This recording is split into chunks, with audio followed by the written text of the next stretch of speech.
Trauma is like how long is a piece of string. Depending on the dog as an individual, what can be one dog's trauma might just be a little shock for another dog. So it can vary depending on the dog's functional character, the dog's gender, the actual event, what happened just after the event, the support that the dog got, and also the age of the dog. Whilst no animal should be subject to trauma, if a young animal is exposed to a fright or frightening experiences, that certainly can lead to traumatic incidences, rather than the same experiences occurring in a dog that is an adult. Examples of traumas are really context specific. They depend on the individual.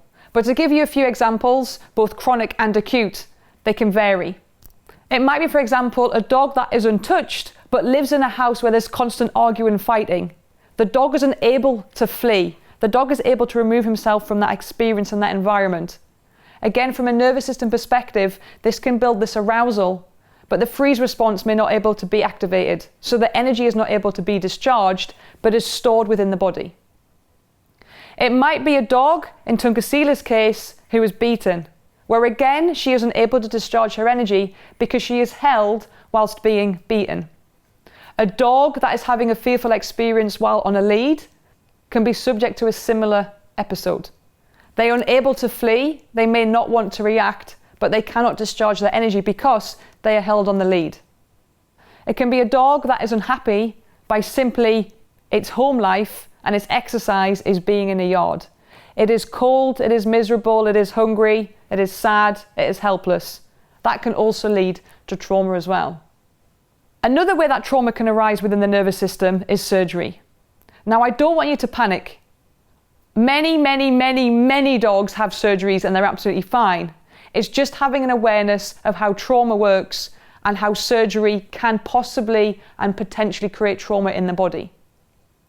When we look at it from a nervous system perspective and we think of trauma, trauma isn't just emotional trauma, it's also physical. So anything that involves a cut, a break, a tear, or incision to the nervous system is trauma to the body. The problem that happens in surgery is that we are anaesthetized, or the dog is anaesthetized, so energy isn't able to be discharged. The nervous system is trying to get the body to do something, to run away, to defend, to just discharge this energy. But we are technically, or the dog is technically in the freeze response because it's on the operating table and able to do anything about it. What can then happen is that when the dog awakens, sometimes a dog can have traumatic issues as a result of surgery. This is the same thing in humans. Because the nervous system has recognized the trauma, but the energy has been unable to discharge. However, what can happen a lot of the time is a way of the body protecting itself is the body naturally wants to discharge the energy. And what the body does is simply starts to shake. By shaking, the energy is being discharged. So often, if our dogs have had surgery and our dogs shake, we feel sorry for them. We want to stop them. We want to stop this shaking. But actually, it's a natural way of the dog's body processing that trauma, processing that physical trauma that has happened during that surgery. And so it's important that we allow that energy to be discharged. So life stage 2 is all about desensitizing correctly. We go from life stage 1 and how we can move around those behaviors that we see in life stage 1, all to do with protection, safety, nurturing qualities. Desensitizing is important, but hopefully you can see just how important it is so that we don't create ecosystem disturbances and distresses and we don't compromise our dog's wellness. Here are some examples of where we can potentially create trauma and certainly create distresses within the dog's ecosystem. Sometimes that arises as a result of over-socializing. In the top example here in this picture, we can see how afraid the puppy is. If we compare that to the other 2 videos that we saw of those 2 young puppies meeting those 2 dogs and how balanced those adult dogs were, how gentle they were, how respectful they were. They were really good positive associations for that dog, really great positive experience for those young dogs. But in this picture, this can run the potential of trauma. We often think trauma is where the dog has been really severely injured, been in a car crash, been in a fight, been bitten by another dog. And that isn't necessarily the case. Because when we think of our dogs as energy systems as well as physical systems, it's the energy system that we have to safeguard. The energy system can change not just from physical contact, but just from a shock, just from a sensation that the dog's body and the dog's sensory system is sending it and giving it information that it feels uncertain. Its survival is compromised. Certainly in this picture, the dog's survival is compromised. The German Shepherd is not making physical contact, but it's too intense, too intrusive, and happening too quickly for that young puppy. And the key thing here as well is that puppy is a young puppy.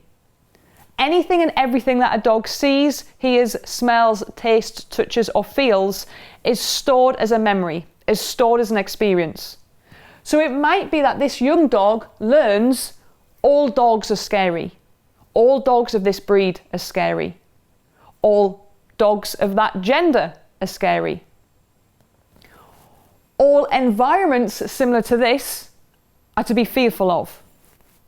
All humans that wear those colour trousers are to be fearful of.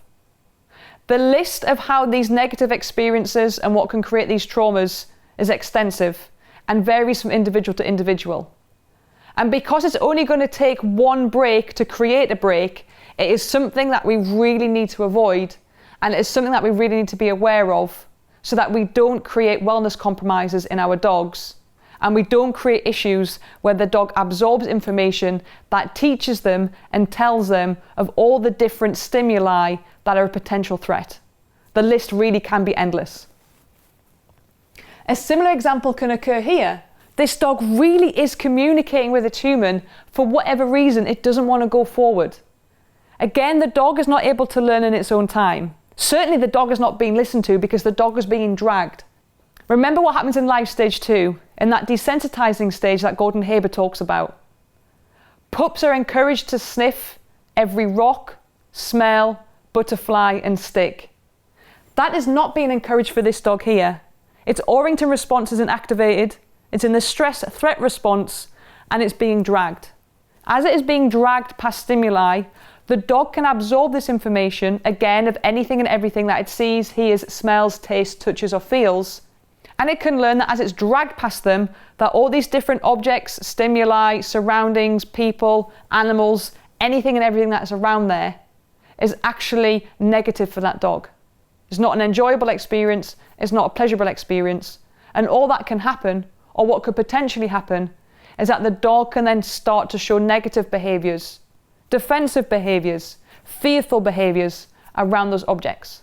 If we simply just stop for a moment, understood why does this dog not want to go forward, allow the dog's Orrington response to be activated, then we show the difference and we allow for a difference between a dog whose wellness is compromised in comparison to a dog's wellness that is fed, that is matured, and also provides for a lot of positive learning outcomes. And finally, in this picture here, regardless of whether the dog is a pup or an adult dog, you should now know what this behaviour is. This dog is in that Sphinx position. This dog is really communicating, I don't trust. I don't trust this child. I don't want this child near me. I don't want this child to touch me. Now, what can happen is that the child obviously can be injured. But what can also happen is this dog can learn that children are scary. Children compromise my safety. Children don't make me feel safe. Of course, it's not the child's fault, it's the human's fault for not being the go-between and not setting up the situation and environment that allows for correct desensitizing. It's a huge responsibility coexisting with the dog. It's a huge responsibility of ensuring that we safeguard our dog's wellness. And it's a huge responsibility in understanding and recognizing our dogs as genetically ancient canines that they are. Sometimes it does feel easier to just pick the dog up and walk them past something that they're fearful of. Or really, we just don't have the time to do this correctly. But really, we need to make the time. The dog never asked to live with us. It was our choice. And therefore, it's our responsibility to ensure that we recognize and safeguard our dog's wellness. That we recognise in this very delicate ecosystem and this whole organism. And what we can do, regardless of whether they're a puppy or a rescue dog, to ensure that their survival is not compromised, to ensure that if their survival is compromised, that it's for a mild scare rather than a severe fright or a trauma. Because when we look at the list of those negative experiences and the impact that has on the dog's ecosystem, the impact that has on the dog's wellness, we can see why we want to avoid those experiences. First and foremost, there is a disturbance within the dog's energy system. The flow of that energy system, the natural alignment of that energy system becomes broken. When a dog is in a situation where it's under pressure, where it's not feeling comfortable at that moment in time, it already has an inability to learn. And when we looked within the Canine Wellness Wheel section of the course, we learned that within wellness, having an ability to learn is key to wellness. The immune ecosystem is compromised because of there only being two survival defense mechanisms, one being in the nervous system and one being the digestive system, which I discussed within the Canine Wellness Wheel section of the course. The digestive ecosystem is compromised because where there is an inflammation within the nervous system, it compromises all systems within the ecosystem. Equally, when a dog is stressed, when a dog feels uncertain, often you'll find that digestion is cut off. A dog doesn't want to eat because energy is now moved into the sympathetic nervous system, that part of the nervous system that's all about survival and safety. It burns unnecessary calories, it creates inflammation. It means that we compromise growth for our dog. It means that we compromise nutrition for our dogs. The nervous system obviously becomes compromised. Growth at all levels, not just at a physical level, but growth at a cellular level, regeneration, renewal for our dogs as a whole organism becomes compromised. Pressure is placed on their stress organs. There is a buildup of defense mechanisms such as adrenaline and cortisol that the dog absorbs and learns that when it is presented into a similar or same experience as prior, it has to create this adrenaline. Or equally, it can become sensitive of this. There is a reduced interest in play and interaction. And remember, this can also create disease. Disease is not just physical imbalance, but emotional imbalance. And this is something that I discussed within the Canine Wellness Wheel section of this course, as is the fact of both positive and negative stresses. When the nervous system is under stress, it isn't just about negative stress, but also positive. And that's why within the Canine Wellness Wheel, we have this fine balance of movement and rest. Too much excitement, too much joy, too much hyperarousal, but from positive outcomes, can equally create damage within the nervous system. And that's something we have to be aware of. Now, for example, with my dog that has trauma, what we have done tirelessly over time is a variety of therapies, a variety of learning, and a variety of teaching, which certainly hasn't got rid of the trauma, but what it has done is improved her recovery time.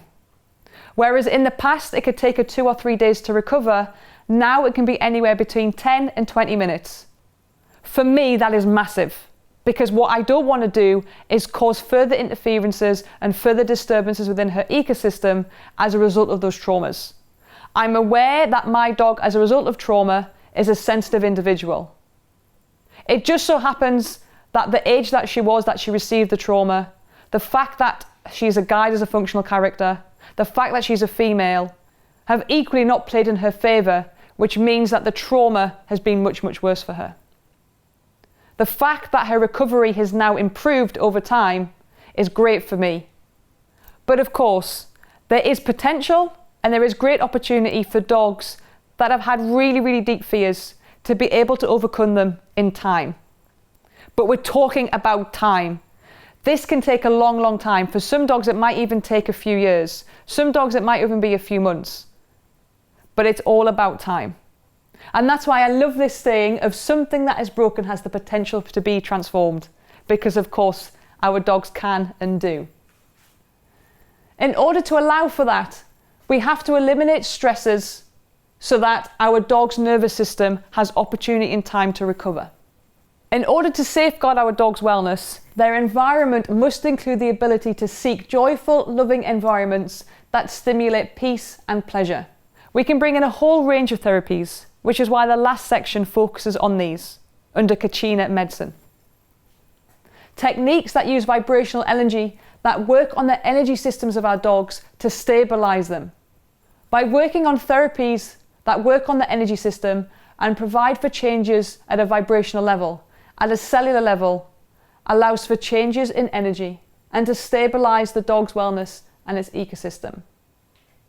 We do have to have that acceptance and that awareness though, that some dogs simply are unable to overcome those distresses, to overcome those traumas. And how sad is that? That's why I prefer to work with the life stage 1 and the life stage 2, slowly, in the dog's own time, and fairly. Not just in understanding our dogs as the genetically ancient canine that they are, but also understanding our dogs that live in a modern day world where our dogs are a domestic animal, and they have dog-to-dog interactions, but dog-to-human interactions, to ensure that these occur fairly, respectfully, and in harmony, so that we coexist peacefully. When we are working with dogs whose nervous system is compromised, it might be that the dog has had trauma. It might be for that moment in time the dog is very, very fearful. What we have to remember is how we are. We have to remember how the biochemical state in us, the emotional state in us, can be absorbed by our dogs. And that again can exacerbate the experiences and the behavioural responses that our dog is going to show.